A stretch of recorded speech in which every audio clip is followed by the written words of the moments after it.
A gente lembra que a Vitória desapareceu no dia 27 de fevereiro, depois que ela deixou um shopping center onde trabalhava num restaurante. O que a polícia tinha de investigação, e você acompanhou conosco aqui ao passar do tempo, é que nós tínhamos outros suspeitos. E essa lista, ela foi ficando cada vez menor.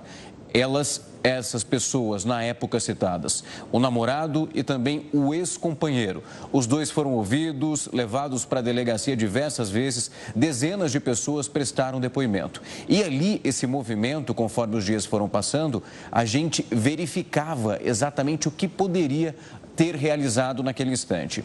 Quando a gente olhava para esse ponto, e principalmente as provas que iam surgindo, nós fomos analisando qual era a rotina da Vitória. Ela sai desse restaurante e o que foi verificado através do serviço dos próprios policiais e a equipe de investigação foi um resgate de dados. E nesse resgate de dados foi verificado, por exemplo, que o próprio Michael chegou a visualizar o story que essa jovem postou quando ela voltava para casa, por volta das 23 horas. Essa visualização aconteceu 20 minutos antes da chegada dela em um ponto de ônibus, onde ela desceu.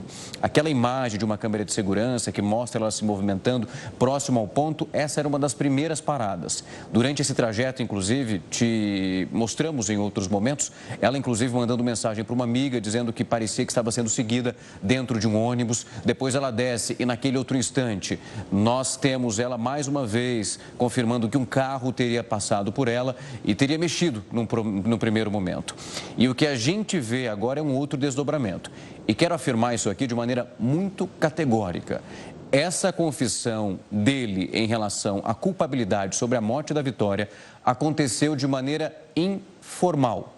Essa formalidade da acusação é um ato que ainda nós estamos esperando acontecer, porque o que já foi analisado e também através da nossa apuração é que há uma reunião, pelo menos que deve acontecer um novo depoimento, com o delegado, com o chefe de investigação e o próprio Michael. Esse rapaz, esse homem que morava nas redondezas, muito próximo à Vitória, ele solicitou para que a mãe dele também fosse à delegacia e estivesse presente nessa própria conversa dele com os agentes de investigação nesse momento.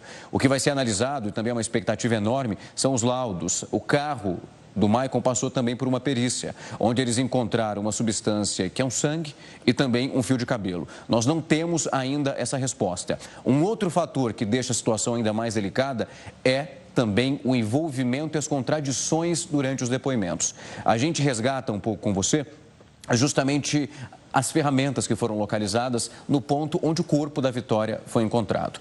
E de acordo com o que foi também vinculado pelo inquérito e analisado até agora, é que essas ferramentas, elas pertencem ao padrasto do Michael. Outro fator que é relevante, a gente precisa ficar atento, é justamente a versão que foi dada por ele. Justamente uma entrevista na Record TV, ele falava sobre como foi no dia 27 de fevereiro, a noite dele. Disse que teria encontrado a esposa, porque o Michael é casado, eles passaram parte da noite juntos, depois ele se encontrou com um amigo. A esposa do Michael prestou depoimento e ela disse naquele instante que ela não passou a noite com ele.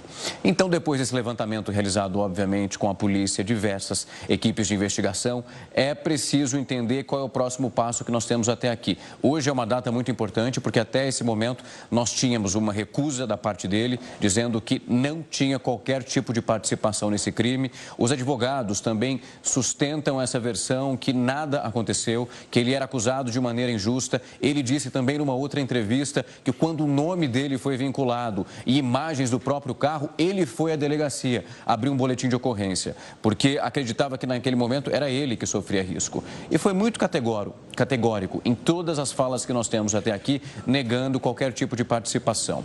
A Vitória morreu de uma maneira muito violenta. Muito se falava também da participação de facções criminosas em torno dessa morte.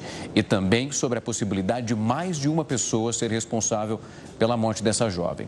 Agora, há uma expectativa, como eu disse, em relação a esse novo depoimento, onde pode acontecer ou não a formalidade ele dizendo que é o responsável, ele que matou essa jovem de 17 anos quando voltava para casa.